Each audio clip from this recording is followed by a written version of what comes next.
कभी सोचा है कि हमारे हाथ में जो रुपया होता है वो एक मामूली सा सिक्का या नोट नहीं, बल्कि अपने अंदर लगभग 500 साल पुरानी एक बहुत ही असाधारण कहानी समेटे हुए है।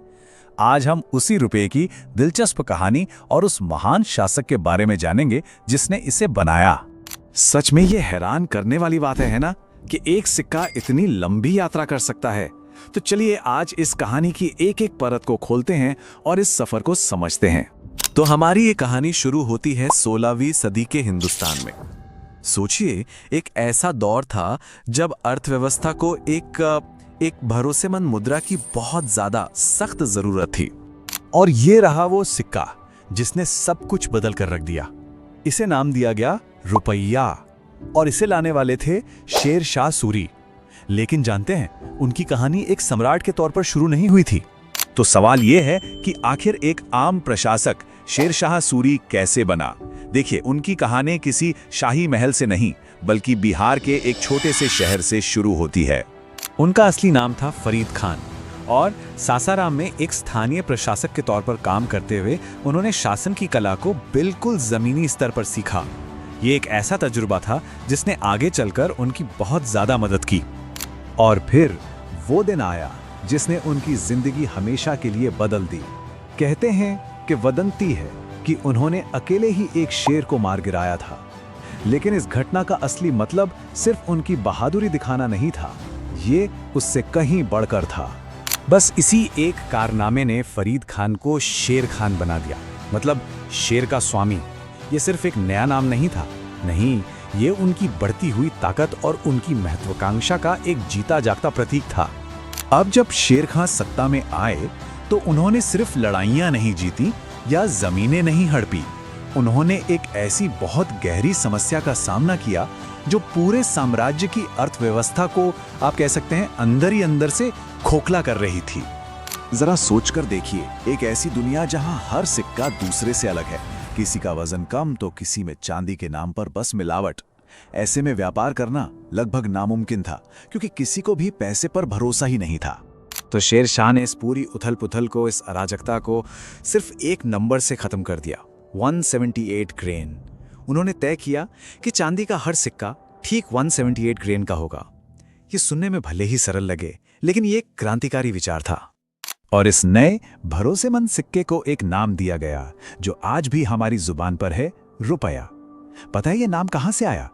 ये संस्कृत के शब्द रुपये से आया है, जिसका सीधा सा मतलब है गढ़ी हुई चांदी। तो सवाल ये है कि इस नए रुपये ने ऐसा क्या जादू कर दिया जो पुराने सिक्के नहीं कर पा रहे थे।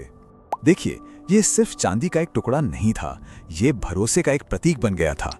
तो ये भरोसा जीता कैसे गया? सबसे पहली बात, इसका वजन और इसकी शुद्धता हमेशा हमेशा एक जैसी रहती थी।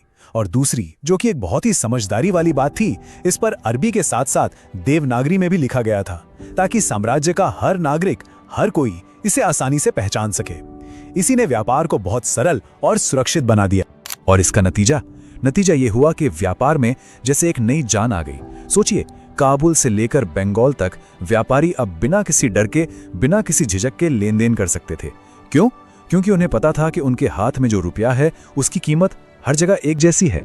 और ये बात हैरान करती है कि शेर शाह का शासनकाल सिर्फ 5 साल का था, सिर्फ 5 साल।